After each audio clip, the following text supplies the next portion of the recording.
what I'm saying? Okay? Yes, Ranga, 310 by the understanding. That's right, yes. Page So, is Rangada. yes, that's right. So, Archanati, can you start? Rangada. yes, Ranga, just Rangada, today Yes, Kiran, is synthesis, no? yes. Synthesis, so it is 633 page number, no? Perfection of mental This being. is 310, first part. Yeah, that's right. 310 by the understanding. Okay. You're confusing with what we used to do long back. We are not doing that class anymore. Yes. Yes, sorry. I took the note. It's okay. Okay? So, Yes, Ranga, I'm reading. yes, go ahead. By the understanding, we mean that which at once perceives, judges, and discriminates. The true reason of the human being, not subservient to the senses, to desire, or to the blind force of habit, but working in its own right for mastery, for knowledge. Certainly, the reason of man, as he is at present, does not even at its best act entirely in this free and sovereign fashion. But so far as it fails because it is still mixed with the lower half animal action, because it is impure and constantly hampered and pulled down from its characteristic action. In its purity, it should not be involved in these lower movements, but stand back from the object and observe disinterestedly, but put it in its right place in the whole by force of comparison, contrast, analogy, reason from its rightly observed data by deduction, induction, inference, and holding all its gains in memory and supplementing them by a chastened and rightly guided imagination. View all in the light of a trained and disciplined judgment. That is the pure intellectual understanding of which disinterested observation, judgment, and reasoning are the law and characterizing action. So, yeah, fantastically beautiful description of what the mind should be doing. Okay? The mind of man is normally at our level, the mind of man is influenced by the three things. First of all, the vital. Okay? And in the vital also, there is the vital mind and there is a physical mind. So I'll identify those words and tell you which is which. Okay? I am reading the sentence by sentence. By the understanding, when you see the understanding, he means reason. Okay? Reason is an archetype. What is its function? By the understanding, we mean that which at once perceives, judges, and discriminates the true reason of the human being, not subservient to the senses. In other words, the mind, the reason should not be influenced by what the senses are telling you. Because the senses are impure themselves. They are limited. As we said very clearly, our senses are limited. If my eyes are defective, it is giving me wrong information. If my ears are defective, it is giving me wrong information. So the senses should not influence the reason, number one. To desire, also if desire is there, there is partiality. You want some result, that also should not be there. Or to the blind force of habit. Now, blind force of habit, strangely meaning the mechanical mind. Okay? The mechanical mind is something which goes on repeating. I think we discussed that the other day. It is going on repeating something by habit. Okay? Blindly, it goes on repeating. As I said, sometimes you will find in your mind if you have heard a tune, it will go on without your willingness, without your voluntary remembrance. It goes on repeating in the mind. Okay? So that is the blind force of habit. It's mechanical. Blind force means mechanical. But working in its own right. Reason should be, what should we say now? What should be reason's function? For own right, for mastery, for knowledge. We should want knowledge, not lead. desires.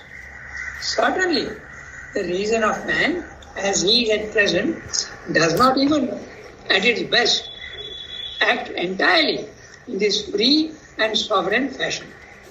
Free from influence from the lower vital and the mechanical mind and the vital mind. It should not be influenced. And sovereign fashion. Sovereign is an interesting word. Sovereign means not influenced by anybody.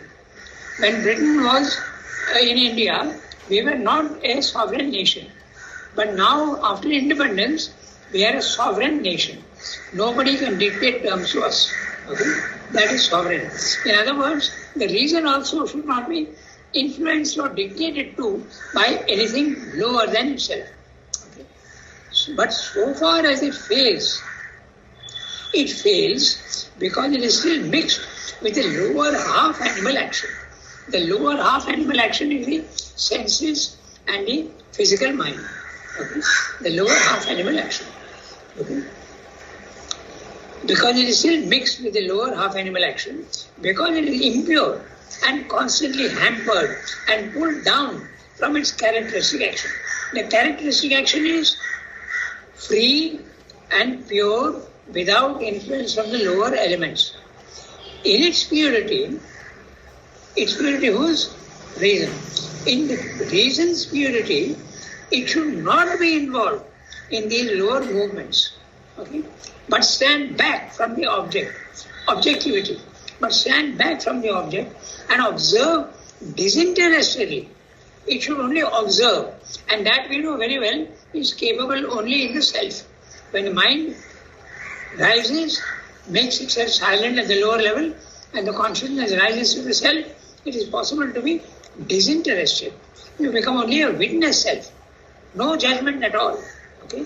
Observe disinterestedly. Put it in its right place in the whole by force of... Now, these are the things that the reason should have. Comparison, contrast, see the differences. Analogy, okay?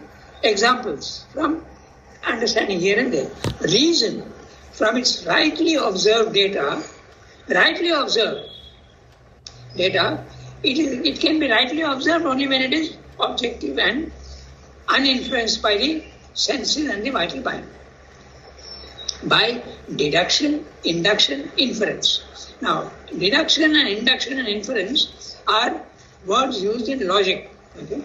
Deduction is a process. I'll just briefly describe to you what is deduction. Okay? So, deduction and induction. So, deduction is the reasoning which goes in 3 steps. The first step is that there is a general statement. The second step is a particular statement. And the third is the conclusion. This is what is meant by deduction. So, let us say the first statement is a general statement. Okay? The usual example given is man is mortal. This you have to take it as an axiom. Okay? That's the reason why reason is also limited, because you are starting from an axiom, a hypothesis, a supposition. Man is mortal is the number 1 statement. Second statement, okay, let us say Ranganath is a man. So that's a particular statement. There's a general statement and a particular statement, and the conclusion is man is mortal. Ranganath is mortal. Okay? This is deduction. This is a process of deduction from a general to a particular action, to a particular statement. General statement to particular statement to conclusion. Induction is the opposite. You start from a particular incident and go to a general incident. For instance, the example given is, yesterday the sun rose in the east. Day before yesterday, the sun rose in the east. Today also in the morning, the sun rose in the east. We are taking particular statements and going to a general statement. Therefore, every day, the sun will rise in the east. So this is deduction and induction. And inference. Inference is you deduce from the logic by deduction or induction, that is inference. So this is the real function of reason. Okay? But note interestingly that in both cases we are starting from a hypothesis, okay, which can be wrong itself. We can say man is mortal can be challenged, okay? But until now it is not so. Exactly in the same way, yesterday the sun rose, but we don't know. Only yesterday it may have. So both are, reason is very defective. Okay? But within itself, it is very, very correct. Its deductions and inductions and all that will be correct at its own level, but not outside reason. When you go beyond reason, in the supermental or the spiritual planes of consciousness, reason is not valid anymore. Okay? But in the field of ignorance, reason is the best. Okay? So observe data by deduction, induction, inference, and holding all its gains in memory. Memory is also one thing which is very essential to the mind, and supplementing them by chastened is purified, and rightly guided imagination. So memory and imagination also should be part of the mind. View all in the light of a trained and disciplined judgment. This is the function of reason. Such is the pure intellectual understanding of which disinterested observation. When you are observing something, don't jump to conclusions. We always jump to conclusions. But just disinterestedly watch. Judgment and reasoning are the law and characterizing action of the reason in man. Reason also you can use the word pure mind, not a mixed mind. So clearly Sri has told us what is the reason in man, or what it should be rather. Normally it is not. It is always influenced by the vital and the senses. Now we can go to the next one. But the term buddhi is also used in another and profounder sense. So who will read next? Maybe Kiranji, can you read? Yes, Ranga. Go ahead, read. But the term buddhi is also used in another and profounder sense. The intellectual understanding is only the lower buddhi. There is another and a higher buddhi, which is not intelligence but vision, is not understanding but rather an overstanding in knowledge, and does not seek knowledge and attain it in subjection to the data it observes, but possesses already the truth and brings it out in the terms of a revelatory and intuitional thought. The nearest the human mind usually gets to this truth conscious knowledge is that the perfect action of illumined finding which occurs when there is a great stress of thought and the intellect, electrified by constant discharges from behind the veil and yielding to a higher enthusiasm, admits a considerable instreaming from the intuitive and inspired faculty of knowledge. For there is an intuitive mind in man which serves as a recipient and channel for these instreamings from a supramental faculty. But the action of intuition and inspiration in us is imperfect in kind as well as intermittent in action. Ordinarily, it comes in response to a claim from the laboring and struggling heart or intellect, and even before its givings, entire the conscious mind.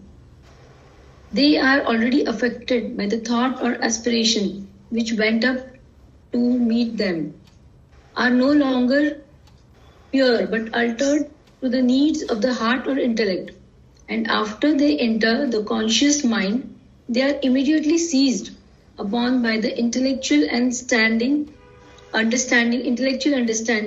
and dissipated or broken up so as to fit in which are imperfect intellectual knowledge, or by the heart and remolded to suit our blind or half-blind emotional longings and preferences, or even by the lower cravings and distorted to the vehement uses of our hungers and passions.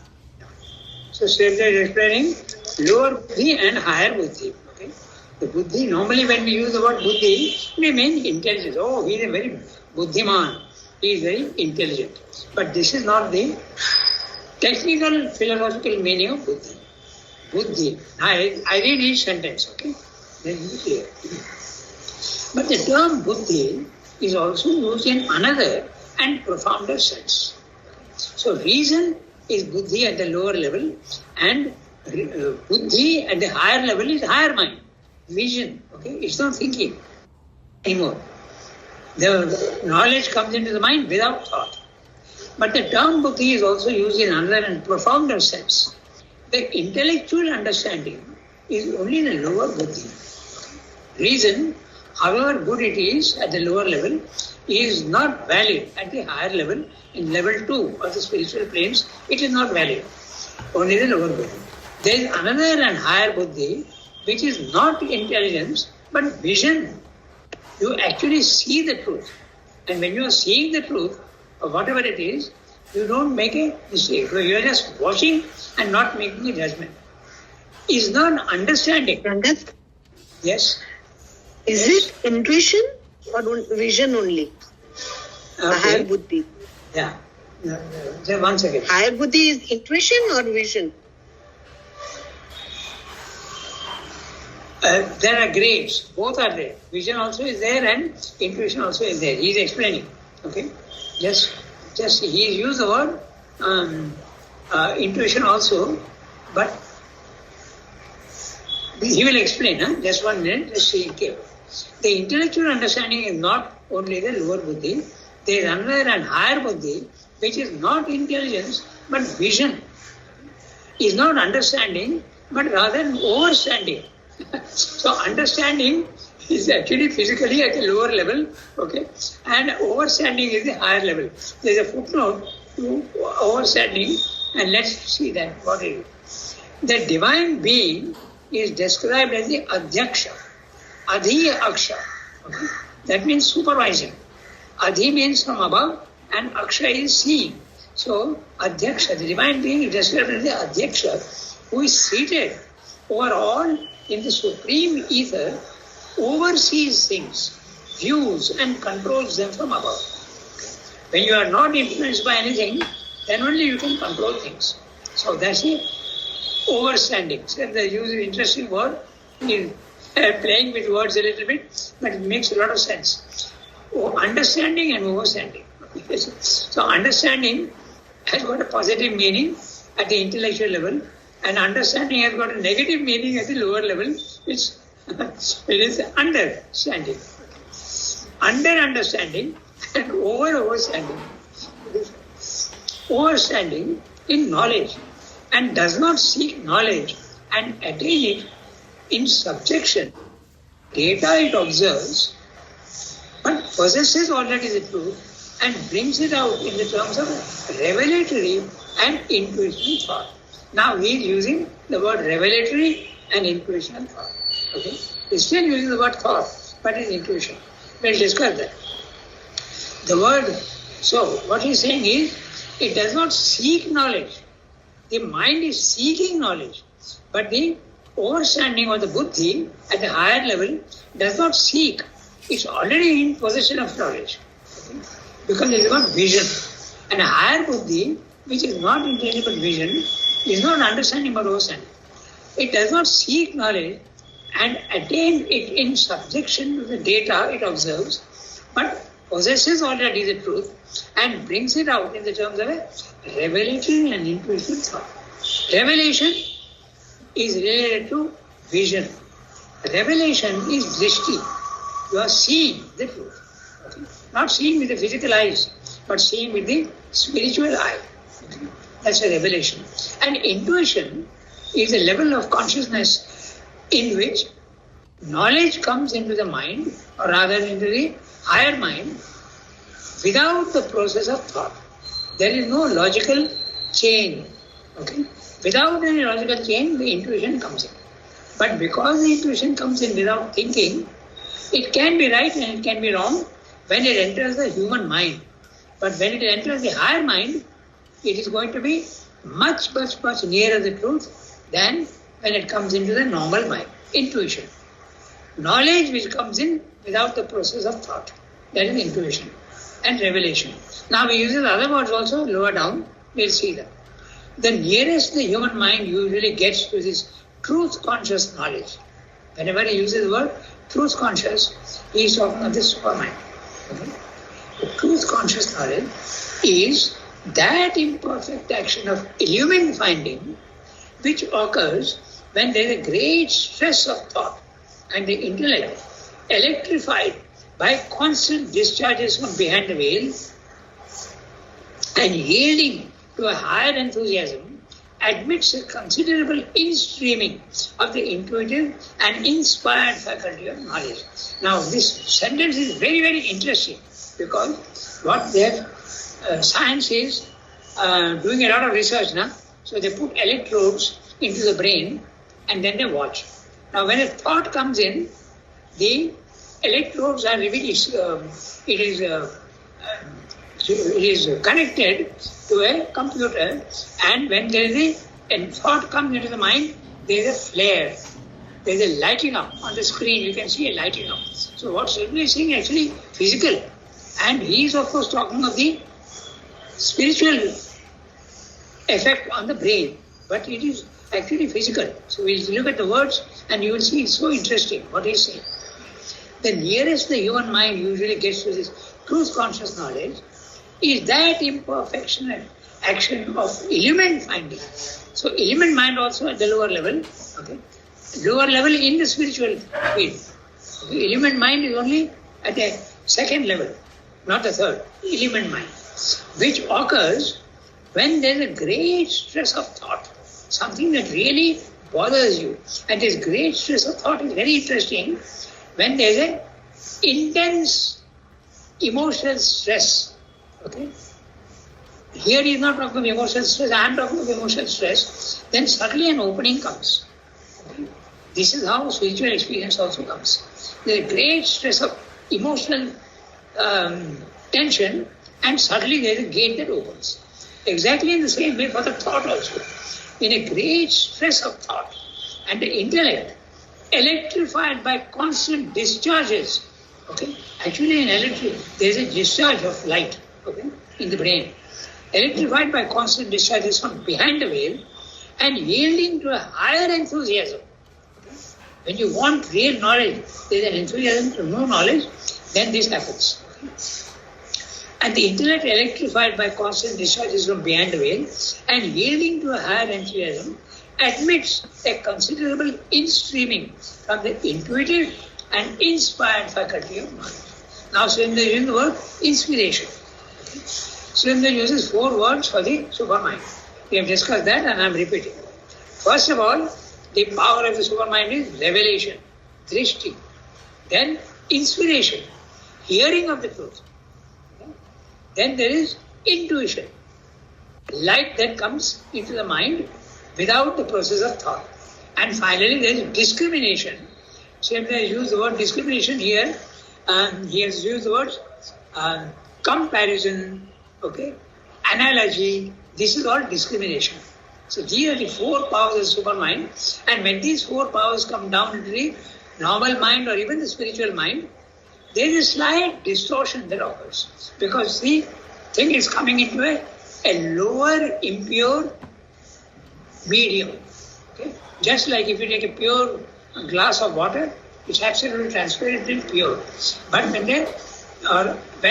from that you pour it into a glass which is murky, there's a little bit of mud, that pure water gets mixed up with it doesn't remain pure anymore. If you pour it in a glass which is half, there is dirt in it. Okay?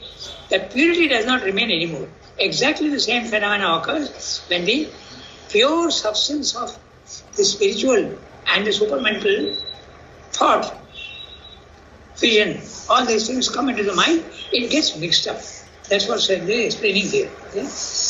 Data possesses knowledge is that the nearest the human mind can come. Simply saying that's all that can come. To the truth conscious knowledge is an imperfect action of illumined finding. You do have illumination, but it is limited. Imperfect action, which occurs when there is a great stress of thought and the intellect electrified by constant discharges from behind the veil, yielding to a higher enthusiasm admits a considerable instreaming, considerable, quite a lot, but not fully, instreaming on the intuitive and inspired faculty of mind. For there is an intuitive mind in man which serves as a recipient. All the four powers of the supermind are there in the normal human mind, but in a very, very degraded and diminished fashion, diminished condition.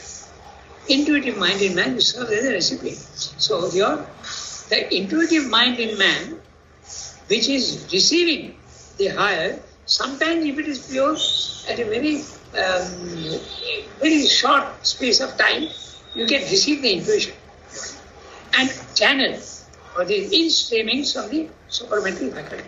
From the supramental faculty, these things are constantly coming down. But when they come down, they get mixed in the impure substance of the normal mind or even the spiritual mind. The spiritual mind, much purer than the normal mind, but even there, it is, compared to the supermind, it is impure. Okay, so that's what he's saying. And his words are very, very clear. In-streamings coming from the supermind, and you get a certain amount of considerable in-streaming, but not full. Okay? So that's the best that the man can do. But the action of intuition and inspiration in us is imperfect, okay?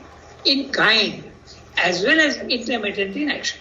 So in kind, what he means is in quantity. In quantity, it is not absolutely pure. As well as intermittent in time. Intermittent in action, it comes in sometimes for 1 second, 2 seconds, sometimes it can last for 5, 6, 10 minutes, and then slowly it vanishes again. So, there is a question of quantity and quality both. Okay? It can come in quantitatively, it can vary. It can be much purer or less pure, and also in time. Okay, it can last for a short time, but it can also last for a long time. We have seen that sometimes this action can take place even in 1 second. I told you, one boy had come to me and he told me that for 1 second, or 2 seconds, he went out of his body. And when you go out of your body, your consciousness is not influenced by the body-mind life, therefore you see the truth.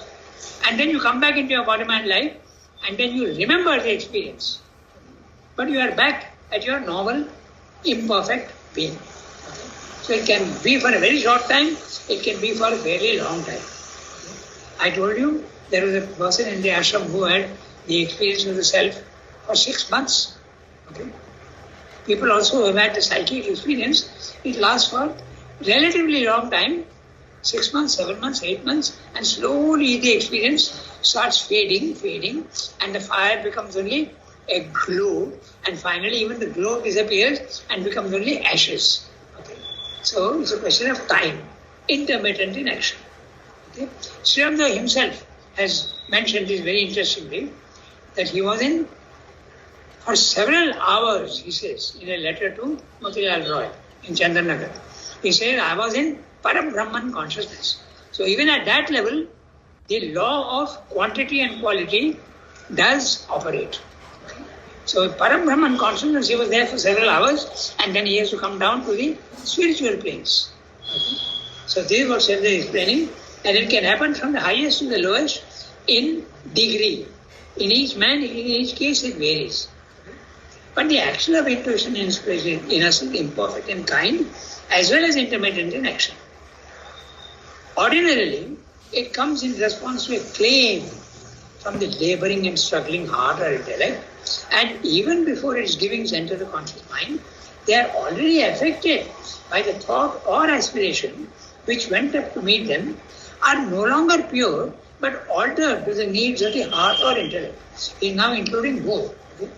I know of somebody who had an emotional, very severe emotional crisis, and then there is a door that opened. Okay, so that is one case, and the other one is the mind. When you really are very, very bothered intellectually about a problem, it can, the very intensity of your thought can open a door. That is exactly what he is explaining here. Okay? But the action of intuition and inspiration is imperfect in kind as well as independent action. Ordinarily, it comes in response to a claim from the laboring and struggling heart. When there is a claim, I want the truth, I want love, when this very severe is there, but you are still laboring and struggling, heart or intellect. If your heart is there, you will get the experience of love. If the intellect, the laboring intellect wants a claim to truth, then knowledge comes in. And even before its givings enter the conscious mind, they are already affected by the thought or aspiration which went up to meet them, are no longer pure but altered to the needs of the heart or intellect. In other words, the pure thing coming from above gets mixed up. However intense your aspiration or your thought, it gets mixed up. That is the reason why it's only temporary. In the beginning, every spiritual experience is temporary. By constant repetition, it becomes permanent. It happened even with Swami. When he experienced in Baroda the nirvana, the silent mind, he had the knowledge. But then when the consciousness comes down to the daily action, eating, sleeping, reading, talking to people, all these, you are in the physical consciousness, the knowledge that you have got at the higher level cannot be applied very easily. So Swami had to struggle, and again and again and again and again he tried, and finally it became possible, even in the physical world, to apply that knowledge and make it practicable. Okay? But it is altered to the needs of the heart and intellect. And after they enter the conscious mind, they are immediately seized upon by the intellectual understanding or dissipated and broken up so as to fit in with our imperfect intellectual knowledge. So our intellectual knowledge is at a lower level, but this sight and intuition which comes in gets distorted and diminished. Or that's why it becomes temporary. Or by the heart and remolded to suit our blind or half-blind emotional longings and preferences. Or even by the lower cravings, if your desires are very strong, lower cravings, and distorted to the vehement uses of our hungers and passions. So look at the word vehement. Normally, our vital, its hungers and passions are very vehement, insistent all the time. Okay? So that's the problem. So unless the vital is pure, the thought or the emotion coming into the mind will last only for a short time. But the purer your vital, it will last for a longer time. Now we can go to the next para, which we can read only today. This is 37, but we can read it. If this higher buddhi. Jishnu, you have the text with you? Okay, if Jishnu is not there. No, I have the text and sorry. I will read. Yeah, you have? Yeah. Can you read if this higher buddhi?